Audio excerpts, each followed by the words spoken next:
Alrighty, what's going on, guys? It is Killer Drone, and welcome to my review of Hob.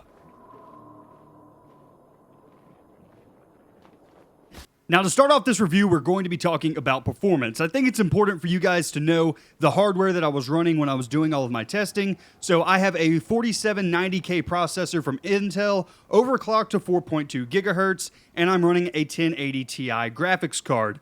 Now, before you guys let me know in the comments section below, yes, I know there's a bottleneck. I haven't been able to afford an upgrade. But with that being said, at 4K 60 FPS with VSync turned on, the game performed as expected. No frame rate drops of any sort, smooth, crisp gameplay. Now, this is to be expected from a game in which its art style is fairly simplistic, and there's not really any surprises here. Great optimization across the board.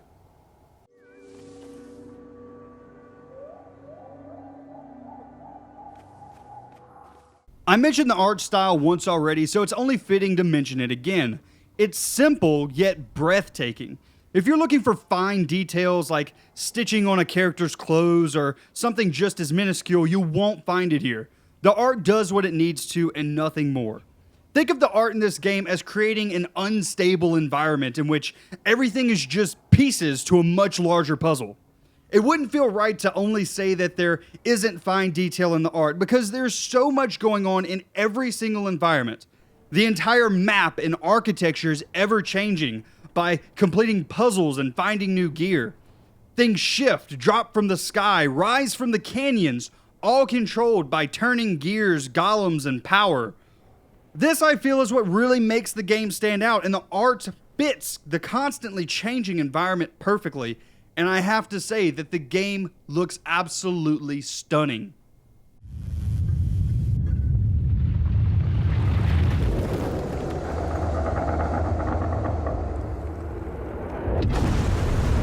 So what is Hob? Hob is a Zelda-like adventure game. You slay monsters, complete puzzles, and obtain gear to help you progress through the game. As far as a story goes, there really isn't one. Well, not in a traditional sense anyway. There's no dialogue, no cutscenes, no text boxes telling you what to do. The most you get is some grunts from time to time from your golem friend, in which he points to things in the distance indicating for you to figure out a way to get there. As someone who adores story games, I thought this would really turn me away from the game.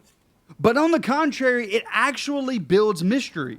You're put into the game with no instructions, nothing telling you this is what this is, no constraints. You can make up your own story if you'd like, but I'd rather just sit back and enjoy the beauty of a simplistic game.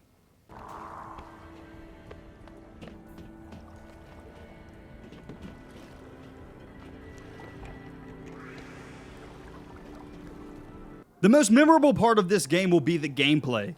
You'll spend your time solving puzzles, fighting bad guys, collecting gear and upgrades for your arm, doing platforming puzzles, all while changing the world and landscape around you. The fighting of the game is pretty simple. You'll get a sword early on in the game in which you can kill enemies with. You can also find pieces of a sword on your journey to get better swords later on. One of the first abilities you should unlock when playing the game, and you'll unlock this with a green currency that you'll find from statues, will be the shield arm. This allows your golem arm to transform itself into a protective shield. After you have both of these, combat is pretty simple. Watch for your enemies to attack in order to block, and then spam the attack button when you get an opening. This isn't a fighting game by any means, it's an adventure game, meaning the combat doesn't really need to be overly complex, and I think it does a good job with it.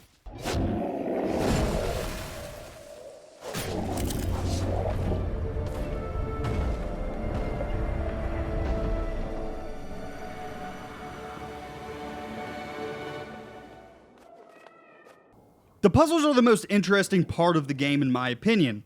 I've been through many of them and I wouldn't say they are as hard as something like the Zelda puzzles. I would put the difficulty of them in comparison to something like a Lego game. Once you solve the puzzles, however, brace yourself. Anything could happen. I've seen the map drop 30 stories into a dungeon, a path rise from a bottomless pit, an entire mountain be shifted lower into the earth so that you can now climb it. I find this to be the most enjoyable part of the game because I never know what to expect. And it leaves me wanting to get to the next puzzle to see what other crazy manipulations to the world Runic Games has come up with.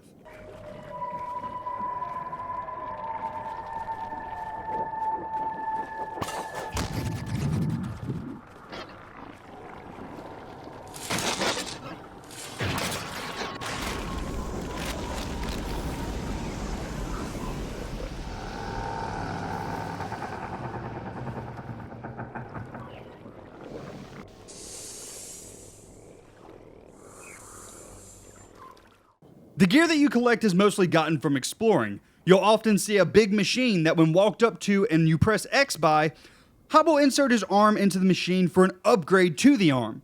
These upgrades seem to have a lot of variety. There are upgrades that let you knock down walls to the map, upgrades that let you use teleporters. There are even upgrades that let you grapple up to new places, and many more.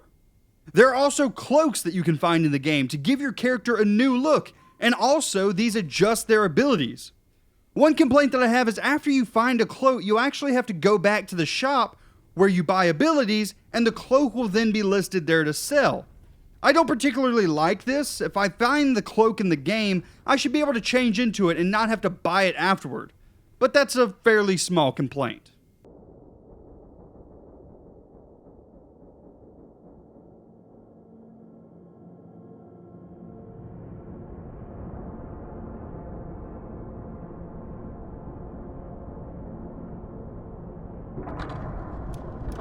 The platforming in the game feels very smooth, almost Assassin's Creed or Tomb Raider-like in some cases. You'll jump from place to place to reach new areas very often, and since the environment is always changing, backtracking to old areas to find things you can platform to now with your new upgrades is very enjoyable. One complaint that I do have with the platforming aspect of the game is the teleporters. Once you stand on one of them and activate it, you'll lose all sense of direction.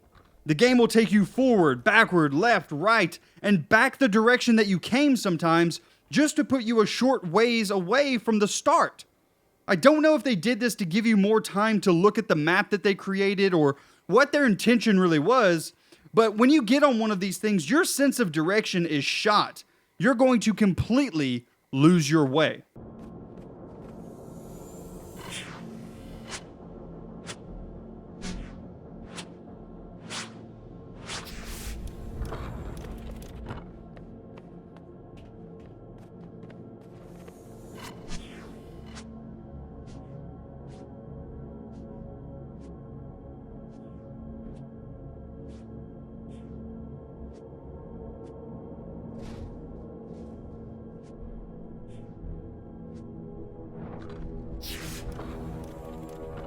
Overall, the game is really great.